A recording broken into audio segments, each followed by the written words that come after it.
우리 함께 사도신경으로 우리의 신앙을 고백하겠습니다. 나는 전능하신 아버지 하나님 천지의 창조주를 믿습니다. 나는 그의 유일하신 아들 우리 주 예수 그리스도를 믿습니다. 그는 성령으로 잉태되어 동정녀 마리아에게서 나시고 본디오 빌라도에게 고난을 받아 십자가에 못 박혀 죽으시고 장사된 지 사흘 만에 죽은 자 가운데서 다시 살아나셨으며 하늘에 오르시어 전능하신 아버지 하나님 우편에 앉아 계시다가 거기로부터 살아있는 자와 죽은 자를 심판하러 오십니다. 나는 성령을 믿으며 거룩한 공교회와 성도의 교제와 죄를 용서받는 것과 몸의 부활과 영생을 믿습니다. 아멘. 찬송가 216장 찬양 드리겠습니다.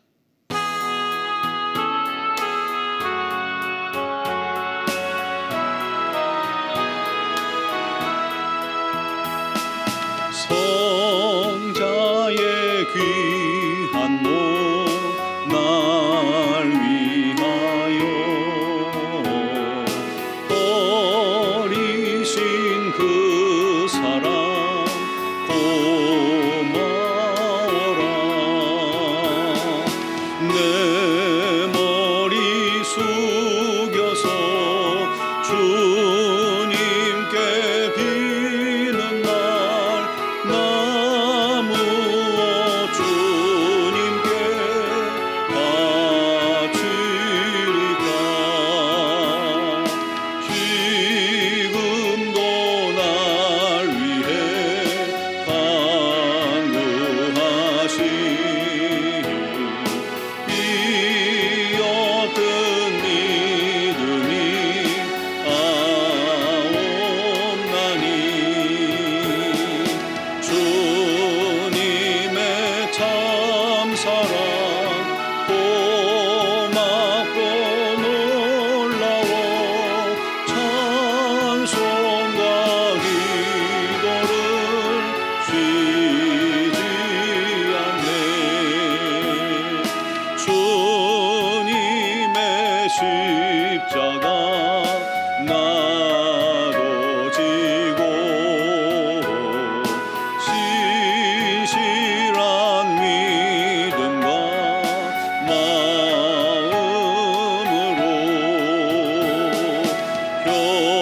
형제의 사랑과 친절한 위로를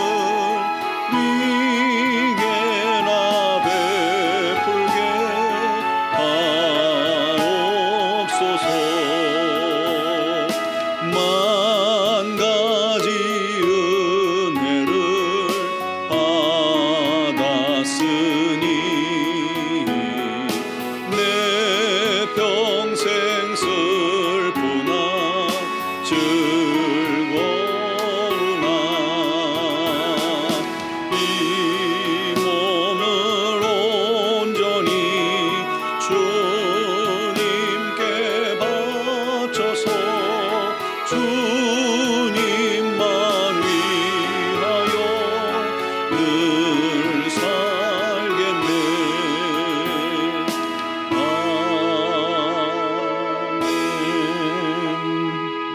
아멘. 오늘 주신 하나님 말씀은 에베소서 4장 1절에서 6절 말씀입니다. 에베소서 4장 1절에서 6절까지를 봉독하겠습니다. 그러므로 주 안에서 갇힌 내가 너희를 권하노니 너희가 부르심을 받은 일에 합당하게 행하여 모든 겸손과 온유로 하고 오래 참음으로 사랑 가운데서 서로 용납하고 평안에 매는 줄로 성령이 하나 되게 하신 것을 힘써 지키라.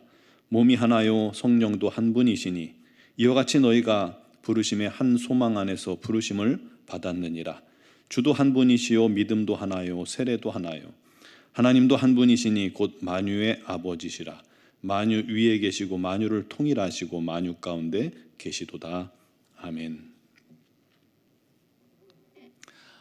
사람은 자기 위치에 따라 그에 걸맞는 언어와 행동을 하게 됩니다.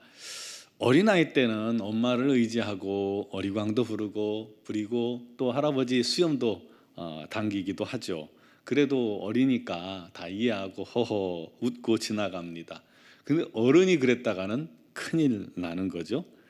군인은 군인으로서의 언어와 행실이 주어져 있고요. 소방관은 소방관으로서, 목사는 목사로서, 직장인은 직장인으로서, 학생은 학생에게 맞는 행동이 있는 겁니다.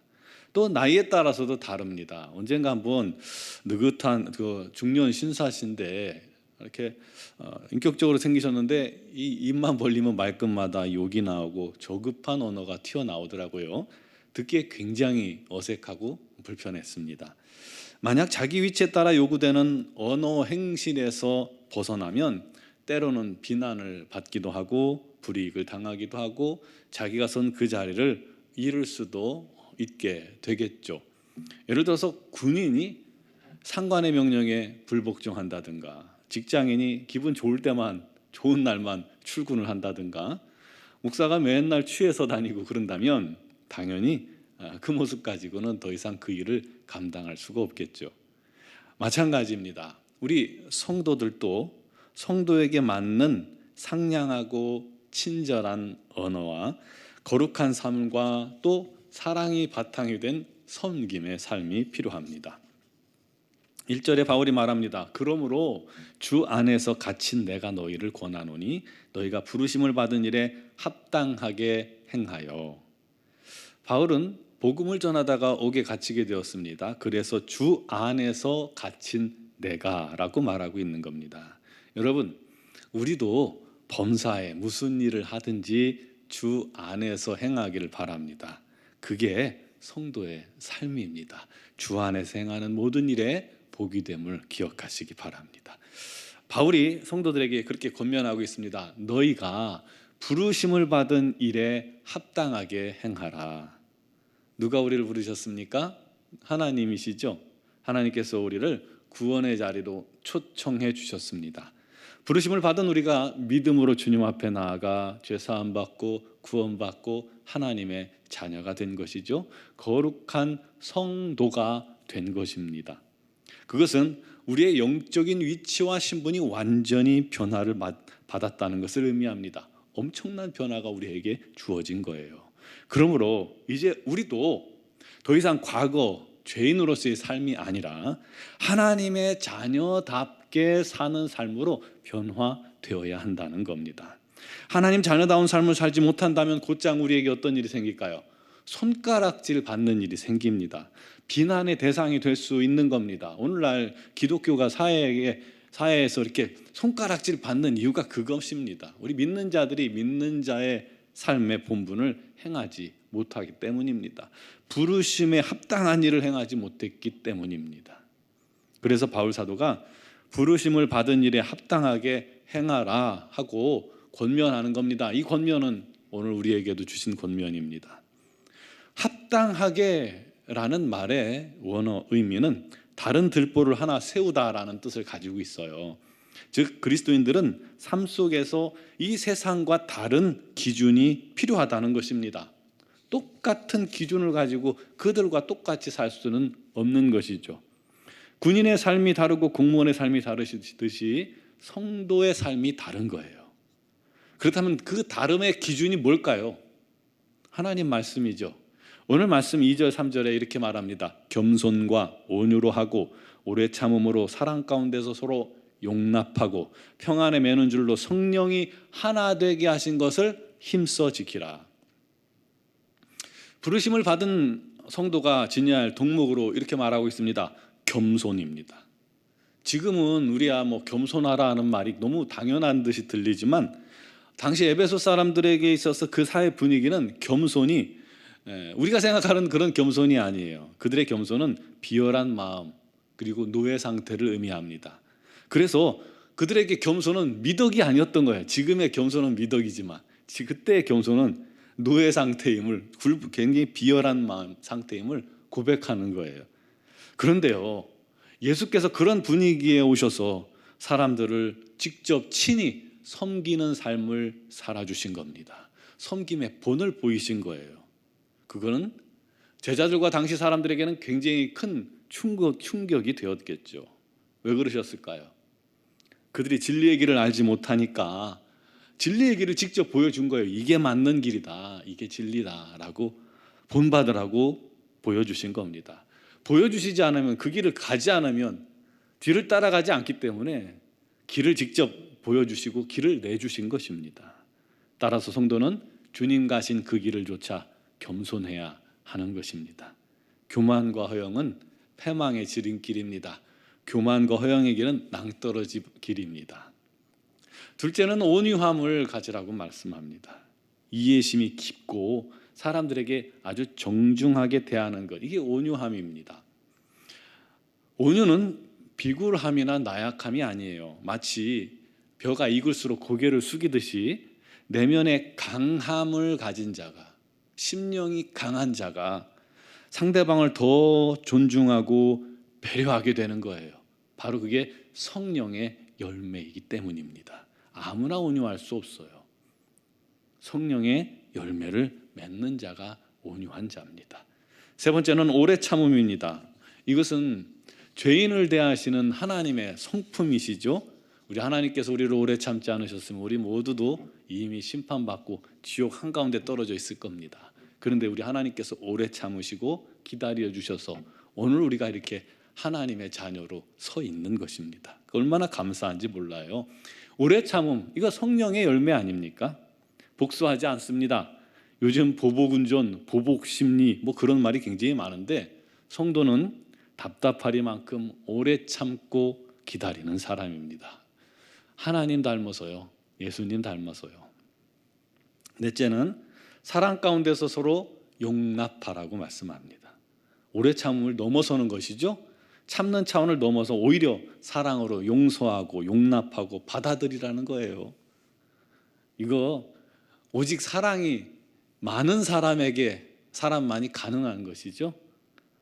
참 어렵지만 사랑할 때 가능한 일입니다. 여러분, 왜 우리가 이렇게 부르심에 합당하게 살아야만 할까요? 우리를 부르신 성령님과 우리가 하나이기 때문입니다. 우리의 주님도 한 분이시고 믿음도 하나요, 세례도 하나요, 하나님도 한 분이시고 우리의 아버지도 한 분이시기 때문입니다. 우리가 서로 하나가 되었기 때문에 사랑 가운데 서로 용납해야 합니다. 부르심이 합당하게 살아야 합니다. 성령 안에서 우리를 하나님과 하나로, 주님과 하나로, 또 우리 모든 성도들을 하나로 묶어주셨습니다.